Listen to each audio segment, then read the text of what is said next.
할렐루야. 우리 252장 찬송 드립니다. 252장.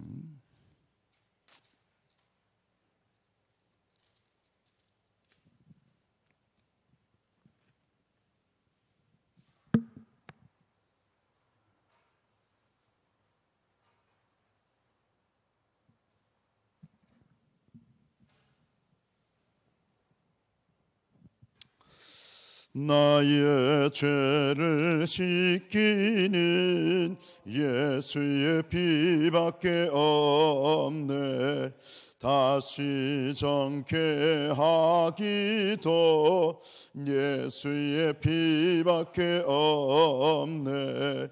예수의 흘린 피 나리게 하오니 귀하고 귀하다.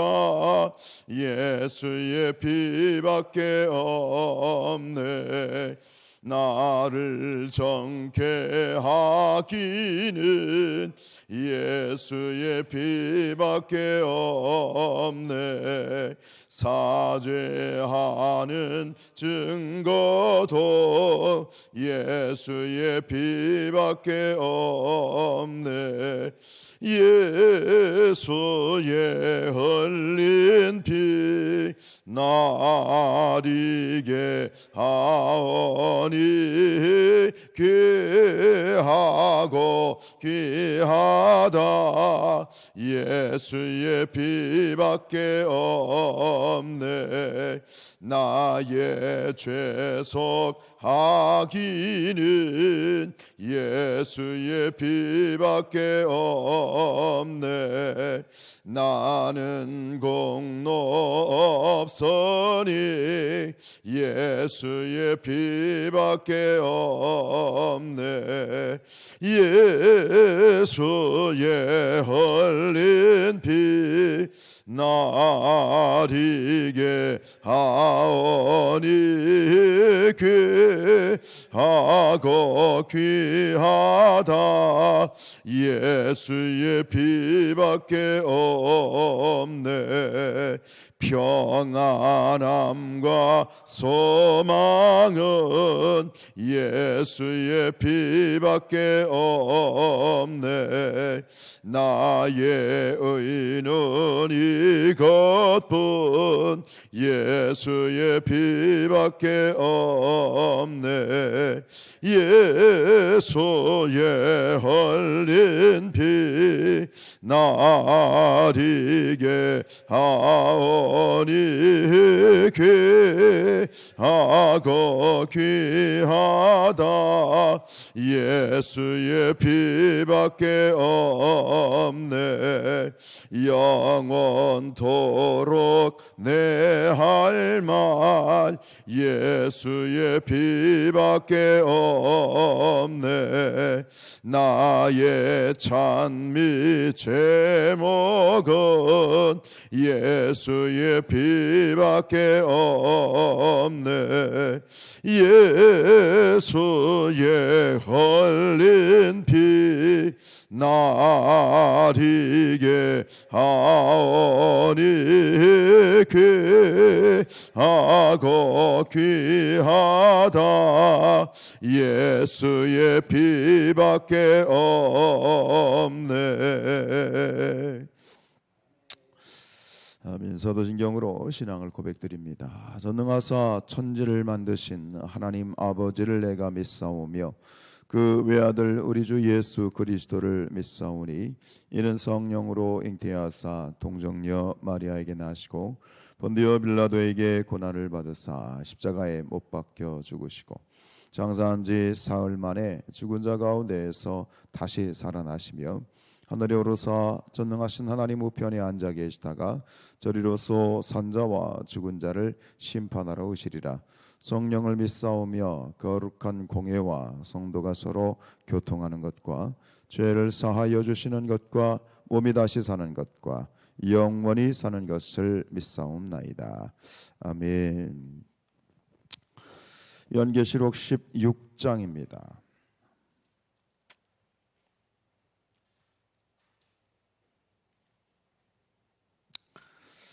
우리 연교 16장 전체를 1절로 21절 말씀 우리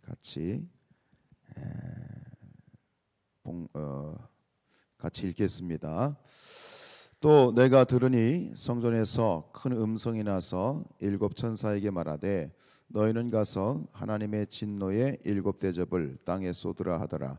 첫째 천사가 가서 그 대접을 땅에 쏟음에 짐승의 표를 받은 사람들과 그 우상에게 경배하는 자들에게 악하고 독한 총기가 나더라. 둘째 천사가 그 대접을 바다에 쏟음에 바다가 곧 죽은 자의 피같이 되니 바다 가운데 모든 생물이 죽더라. 셋째 천사가 그 대접을 강과 물 근원에 쏟으니 피가 되더라. 내가 들으니 물과 차지한 천사가 이르되 전에도 계셨고 지금도 계신 거룩하신 이여 이렇게 심판하시니 의로우시도다. 그들이 성도들과 선지자들의 피를 흘렸으므로 그들에게 피를 마시게 하신 것이 합당하니이다 하더라. 또 내가 들으니 제단이 말하기를 그러하다. 주 하나님 곧 전능하신 이시여 심판하시는 것이 참되시고 의로우시도다 하더라. 넷째 천사가 그 대접을 해에 쏟음에 해가 권세를 받아 불로 사람들을 태우니 사람들이 크게 태움에 태워진지라. 그 재앙들을 행하는 권세를 가지신 하나님의 이름을 비방하여 또 회개하지 아니하고 주께 영광을 돌리지 아니하더라. 또 다섯째 천사가 그 대접을 짐승의 왕좌에 쏟으니 그 나라가 곧 어두워지며 사람들이 아파서 자기 혀를 깨물고 아픈 것과 종기로 말미암아 하늘의 하나님을 비방하고 그들의 행위를 회개하지 아니하더라. 또 여섯째 천사가 그 대접을 큰 강 유브라데에 쏟음에 강물이 말라서 동방에서 오는 왕들의 길이 예비되었더라. 또 내가 보매 개구리 같은 새 더러운 영이 용의 입과 짐승의 입과 거짓 선지자의 입에서 나오니 그들은 귀신의 영이라 이적을 행하여 온 천하 왕들에게 가서 하나님 곧 전능하신 이의 큰 날에 있을 전쟁을 위하여 그들을 모으더라. 보라 내가 도둑같이 오리니 누구든지 깨어 자기 옷을 지켜 벌거벗고 다니지 아니하며 자기의 부끄러움을 보이지 아니하는 자는 복이 있도다. 새 영이 히브리어로 아마게돈이라 하는 곳으로 왕들을 모으더라.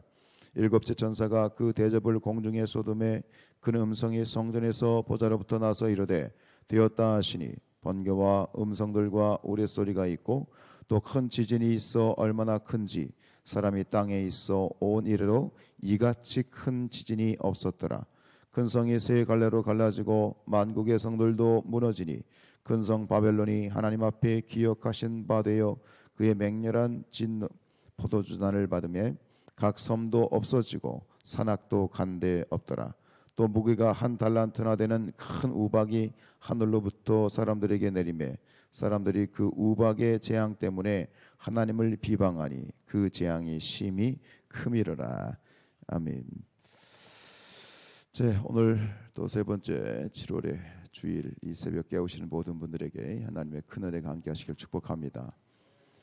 이제 3대 7중 재앙 중에 세 번째 마지막 클라이막스에 해당되는 이 대접 재앙이 본격적으로 시작이 되었고 이러저러한 어떤 그 자세한 설명들이 아니라 아주 짤막하게 그냥 이 16장 안에서 그대로 쫙 그냥 나열이 되고 있는 것은 결국은 이 재앙이 굉장히 뭐랄까요 급속한 재앙이고 지체할 것 없는 아주 이 그냥 즉각적인 그런 재앙인 것을 이 전체적인 흐름 안에서도 우리가 읽을 수 있겠습니다. 첫 번째부터 이 다섯째 재앙은 이제 11절까지 이어지게 되는데 이것은 애굽에 내렸던 재앙의 패턴과 많이 닮아 있습니다. 보시면은 뭐 종기라든가 또 뒤에 이 피라든가 그런 어떤 10가지 이 애굽에 내렸던 재앙과 비슷한 점이 많고요. 그리고 여섯 번째, 일곱째 재앙에서 이제 마지막 예수님의 재림과 함께 있게 될 최후의 전쟁, 소위 말하는 아마게돈 전쟁, 그리고 그 뒤에 있게 될 바벨론, 큰 음녀 바벨론, 사단의 나라를 상징하죠. 바벨론과 모든 그러한 이 성들, 만국 성들, 결국은 그 큰 용이 되는 사단, 그 다음에 적그리스도, 그 다음에 거짓 선지자들, 이 세 소위 말하는 우리 하나님 앞에 삼위일체가 있는 것처럼 악의 삼위일체에 해당되는 이 모든 실체들이 이제 멸망을 받는, 파멸되어지는 그러한 일들이 이제 아주 정확하게, 빠르게, 신속하게 이렇게 진행이 되고 있습니다. 1절에 보면 내가 들으니 성전에서 큰 음성이 나서 그랬습니다. 여기서 성전에서 난 큰 음성은 결국 누구의 음성이에요? 하나님의 음성이겠죠. 하나님의 음성입니다. 그리고 그것이 이제 너희는 가서 하나님의 진노의 7 대접을 땅에 쏟으라 그랬는데 2절에 나오는 이 땅이 또 등장을 하죠. 그런데 2절에 나오는 땅은 이제 이 땅의 땅이라면 이제 1절에 나오는 땅은 결국은 이 모든 피조 세계, 모든 이 삼라만상 전체의 모든 피조 세계, 즉 하나님의 진노가 이 모든 피조 세계의 마지막에 임하는 것을 우리가 확인할 수 있겠습니다. 그리고 물론 앞에 있는 것들을 다 거의 다 까먹으셨겠지만 이 7 대접의 재앙이 앞에 앞에 있었던 7 나팔의 재앙과 거의 비슷하게 진행이 됩니다. 그 병행이라고 그러죠. 병행 구조인데, 그래서 앞에 있던 7 나팔의 재앙은 3분의 1 부분적인 재앙이었다면 이제 이 대접 재앙은 2절에 가서도 이제 확인할 수 있겠습니다. 온 나라, 온 땅에 이제 해당이 되잖아요. 전면전을 이제 의미하게 돼요. 2절에 보면 첫째 천사가 가서 그 대접을 땅에 쏟음에, 앞에 있던 땅은 전 모든 피조물이라고 그랬죠. 2절에 나와 있는 것은 이 땅, 짐승의 표를 받은 사람들과 그 우상에게 경배하는 자들에게 악하고 독한 종기가 났다. 여러분, 이집트에 내렸던 10가지 재앙 중에 종기 재앙이 있었죠. 그 종기 재앙이 몇 번째 재앙이었죠? 6번째 재앙이었어요. 6번째 재앙. 그 6번째 재앙에 해당되는 것이 오늘 이제 이 첫째 천사가 대접을 쏟았을 때 세상에 나타나는 하나님의 재앙으로 나타나게 되죠. 여러분, 여기서 우리가 좀 주목해야 될 부분은 그렇습니다. 앞에서도 우리가 누차 반복해서 봤던 부분들이겠지만 이 하나님의 마지막 대접 재앙의 대상이 누구인가를 다시 한번 체크를 하죠. 그 대상이 누구입니까? 짐승의 표를 받은 사람들, 그 우상에게 경배하는 자들, 결국 이 믿지 않는 자들이에요. 이 결국 무슨 말이냐면, 반대로 얘기하면 이 마지막 하나님의 재앙이 우리 믿는 자들에게는 임하는 것이 아니라는 거예요. 결국 믿지 않는 자들, 불신자들에게 이 재앙이 임하게 된다는 거예요. 적그리스도에게 충성을 맹세한 자들, 우상에게, 이 사단에게 충성을 맹세한 자들, 그리고 그들에게 그들의 영혼을, 즉 적그리스도에게 영혼을 팔아넘긴 자들이라고 말할 수가 있겠습니다. 그 아주 뭐 누구나 다 아는 그러한 이 세계 고전 중에 파우스트라고 하는 고전이 있죠. 독일의 문호 괴테가 쓴 이 파우스트라는 이 글에 보면 전체적인 내용이 그런 거예요. 이 파우스트가 이제 주인공인데, 이 파우스트가 그 멤피스 펠레스라고 하는 악마에게 자기 영혼을 팔아넘깁니다. 악마에게 자기 영혼을 팔아넘기고 그 대가로 무엇을 얻게 되냐면 온갖 부귀영화를 다 얻게 됩니다. 그래서 자기가 하고 싶은 건 다 해. 뭐 누릴 수 있는 건 모든 것을 다 이 악마로부터 이제 받게 돼요. 근데 결국 뒤늦게 이 파우스트가 깨닫게 되는 건 뭐냐면 영혼이 없는 인생이 허무한 걸 깨닫게 돼요. 자기 영혼이 없는 인생이 얼마나 허무한지를 깨닫고 난 다음에 이 악마에게 가서 다시 영혼을 돌려달라고 얘기합니다. 그러나 이미 때는 늦은 거예요. 돌이킬 수 없는 거예요. 아유, 절대로 안 된다. 결국 그래서 이 파우스트가 다시 자기 영혼을 찾을 수 없는 그런 이 비참함에 대해서 이 절규를 하고 절규하면서 끝내는 것이 이 책의 내용인데, 결국 이 그가 다시 영혼을 찾을 수 없는 마지막 그 최후의 절규는 결국은 하나님을 믿지 않고 하나님을 멸시하고 반대로 이 우상에게 또 적그리스도에게 사단에게 영혼을 팔아넘긴 그런 어떤 자들이 가게 될 영벌, 영원한 지옥불에서 절규하는 그 절규와 너무나 닮아 있다고 할 수 있겠습니다. 여러분, 다시 한번 기억할 것은 이 마지막 재앙, 최후의 재앙은 성도들에게 부어지는 재앙이 아니다. 믿지 않는 자들에게 부어지는 재앙이다. 마치 그것을 어떻게 우리가 성경의 구약으로 넘어가면 이 출애굽기에서 그런 모습을 우리가 찾아볼 수 있잖아요. 최초의 유월절, 이 마지막 이 하나님의 10가지 재앙 중에 마지막 재앙, 장자의 재앙이 온 이집트 땅에 마지막 재앙이잖아요, 그죠? 10번째 마지막 재앙이에요. 대접 재앙과 똑같아요. 마지막 재앙이 이집트 땅에 임해요. 모든 장자들이 다 죽임을 당할 수밖에 없는 상황 가운데에서 그 죽음의 사자가 쫙 하늘에서 내려왔을 때 그가 다 죽음의 사자가 다다라 보니 그 집 앞에 뭐가 발라져 있어요? 문설주와 인방에 어린 양의 피가 발라져 있는 거예요. 어린 양의 피가 발라져 있는 믿음의 증거가 있는 거예요. 그럼 그 죽음의 사자가 쫙 내려와서 그 어린 양의 피가 발라져 있는 예수 그리스도의 십자가가 붙어 있는 그 집은 넘어가는 거예요. 패스 오버, 유월 넘어가는 거예요. 그래서 다른 집에 갔더니 아무것도 없어. 십자가가 없어. 예수 어린 양의 피가 없어. 증거가 없어. 결국 그 집 안으로 죽음의 사자가 들어가고 다음날 그 집 안에 있는 모든 짐승과 사람의 첫 것은 죽어 있더라. 이 10번째 장자의 재앙, 애굽에 내렸던 10번째 재앙과 이 마지막 대접 재앙이 너무나도 동일하게 닮아 있게 되어지는 것이죠. 여러분, 요한계시록이라는 책은 무엇입니까? 믿지 않는 자들에게는 참 두려운 책입니다. 그러나 믿는 자들에게는 이 환난의 때와 어려움의 마지막 시대를 살아가는 우리 모든 믿는 자들에게는 이 환난을 이길 수 있는 용기를 주는 책이다. 소망의 책이다. 그래서 이 마지막 시대를 살아가면서 하나님이 주시는 그 소망과 믿음을 가진 자들이 고백하는 그 고백이 무엇이에요? 주 예수여 오시옵소서. 언제든 오시옵소서. 속히 오시옵소서. 마라나타 주 예수여 오시옵소서 라고 고백할 수 있는 것. 이렇게 고백할 수 있는 믿음이 얼마나 복된 믿음이에요. 주님이 언제 오실지 믿지 않는 자들에게는 예수가 온다는데, 다시 온다는데, 근데 믿지도 않으면서 막연하게 두려움이 그들 안에 있는 거예요. 사람들이 왜 죽음을 두려워하는가 했을 때 어떤 책에 보니까 이렇게 써져 있더라고요. 사람들이 왜 죽음을 두려워하는가? 죽음 이후에 무엇던 것이 있을까 봐 두려워한대요. 죽음이 끝이라고 생각하고 죽음이 끝이라고 말하지만, 믿고 싶지만 그 안에 있는 두려움은 뭐냐면 죽었는데 그게 끝이 아닌 것을 두려워하는 거야. 그 뒤에 뭔가가 있을 것을 두려워하는 거야. 그러면서도 이 마귀에게 사로잡힌 자들은 믿지 않는 거지. 그럼 믿어야 될 거 아니야. 찾아야 될 거 아니야. 찾지 않는 거지. 왜? 그 영혼을 팔아넘긴 거지. 그 영혼이 팔려버린 거지. 여러분, 우리 영혼은 참 연약하게 그지없습니다. 그렇다면 이 영혼을 지킬 수 있는 방법은 하나밖에 없는 거예요. 뭐 해야 돼요? 주님께 드리는 거죠. 여러분, 예수님께서 십자가 당하려 이제 마지막 운명하실 때에 이렇게 말씀하셨죠.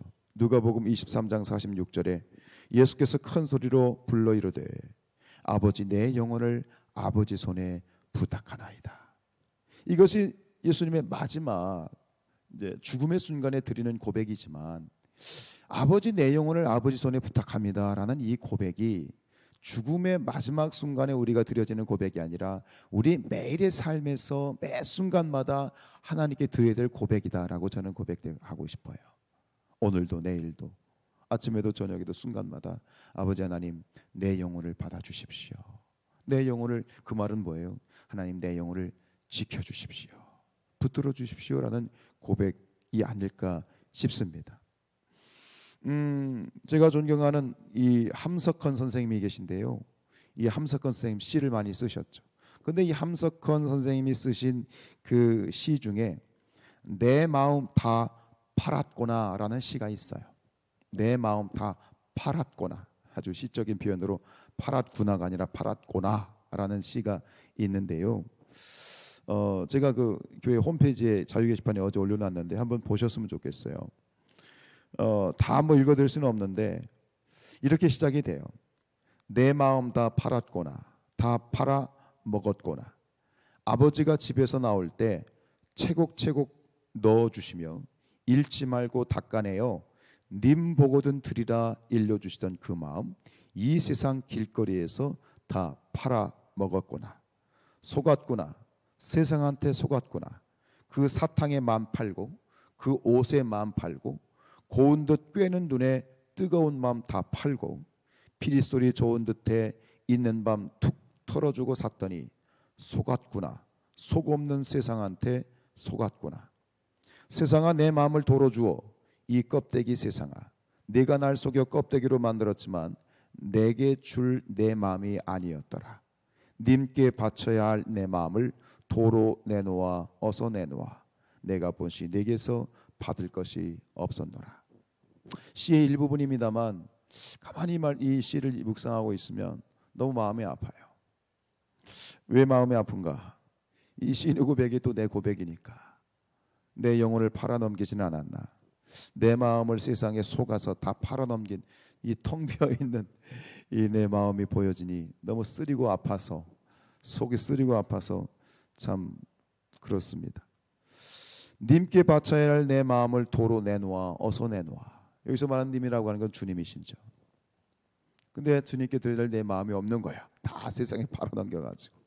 이게 결국은 마지막에 영혼을 돌려받을 수 없는 그 파우스트의 그 절규처럼 이 절규가 결국 저의 절규고 또 그런 어떤 우리의 절규가 아닌가 싶습니다.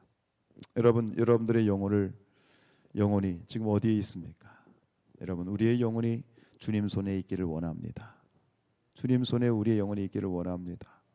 끊임없이 우리의 마음을 도둑질하고 우리 영혼을 탐내는 저 마귀가 살아가면서 이 마음이 점점 텅텅 비어가는 것을 참 마음이 괴롭습니다. 이것에 마음 팔고 저것에 마음 팔고 이것에 마음 뺏기고 저것에 마음 뺏기고 도대체 내 마음을 주님께 드려야 될 내 마음이 어디 있는지조차 흔적조차 찾아낼 수 없는 그런 때는 참 고통스럽습니다. 목사로서 고통스럽고 성도로 한 사람의 하나님의 자녀로서 고통스럽고 잠언서 8장 36절에 이런 말씀이 있더라고요. 그러나 나를 잃는 자는 자기의 영혼을 해하는 자라. 나를 잃는 자는 자기의 영혼을 해하는 자라. 여러분, 하나님을 잃으면 모든 것을 잃는 것이다. 그러나 하나님을 얻으면 모든 것을 얻는 것이다. 오늘도 거룩한 주님의 날 하나님으로 인하여 모든 것을 풍성하게 다시 회복할 수 있는 그런 누림이 있는 거룩한 주님의 날 되시기를 주님의 이름으로 축복합니다. 기도하시겠습니다. 하나님, 세상에 속아서 세상의 사탕발림에 속고 세상의 미혹에 속고 세상의 고운 것들에 내 마음을 빼앗겨 버려서 도대체 하나님께 주님께 드려야 될 마음의 흔적을 찾아볼 수 없는 이 비통함과 속쓰림을 주님 불쌍히 여겨 주시옵소서. 그나마 남아있는 이 마음을 하나님께 드리기를 원합니다. 주여, 나의 영혼을 받아 주옵소서. 우리의 영을 주님 손에 드리오니 주여, 그나마 있는 내 마음을 지켜 주시옵소서. 온전히 우리의 마음과 뜻과 정성을 다하여 주 아버지 하나님을, 주님을 섬기라 말씀하셨거늘 그 섬길 수 있는 마음의 모든 쪼가리들이 깨어지고 부서져서 주님, 그저 송구하고 죄송스러운 마음뿐입니다. 오늘 주님 앞에 예배하는 이 거룩한 주님의 날에 우리의 마음이, 우리의 중심이, 우리의 생각이, 우리의 영혼이 다시 회복되어지기를 원합니다. 주여, 불쌍히 여겨 주시옵소서. 아버지 하나님, 오늘 거룩한 주님의 날 우리 모든 성산의 가족들 함께 예배할 수 있도록 저 어린아이로부터 노인에 이르기까지 모든 이들이 함께 예배하며 하나님을 찬양하며 주님을 바라볼 수 있는 거룩한 주님의 날이 되게 하여 주옵소서. 내 마음을 팔아넘겼던 것들 내 손에 쥐어져 있는, 내가 놓지 않으려고 그렇게 죽어가는 줄 알면서도 놓지 못하는 내 손에 붙들린 이 바나나를 놓게 하시고, 주님, 그 어리석은 원숭이와 같이 되지 아니하게 하시고 온전히 하나님 앞에 붙들려 내 마음이 붙들리고 내 삶이 붙들린 그런 거룩한 복된 인생이 되게 하여 주시옵소서. 하나님, 우리 가운데 병든 자들이 있습니다. 주여, 치료하여 주시옵소서. 그 마음과 그 육신 나사렛 예수 그리스도 이름으로 명하노니 치료되어질지어다. 축복하여 주시고 모든 오장 육부와 폐부와 심장과 관절과 골수를 찔러 쪼개시옵소서. 주여, 회복하여 주옵소서. 높아진 것이 낮아지게 하시고 낮아진 것이 높아지게 하시고 불규칙한 것들이 규칙적으로 변화되게 하여 주옵소서. 주님 감사하며 예수 그리스도 이름으로 기도하였습니다. 아멘. 하늘에 계신 우리 아버지여, 이름이 거룩히 여김을 받으시오며 나라에 임하옵시며 뜻이 하늘에서 이루어진 것 같이 땅에서도 이루어지이다. 오늘날 우리에게 일용할 양식을 주옵시고 우리가 우리에게 죄 지은 자를 사해 준 것 같이 우리의 죄를 사하여 주옵시고 우리를 시험에 들게 하지 마옵시며 다만 악에서 구하옵소서. 나라와 권세와 영광이 아버지께 영원히 싸움나이다. 아멘.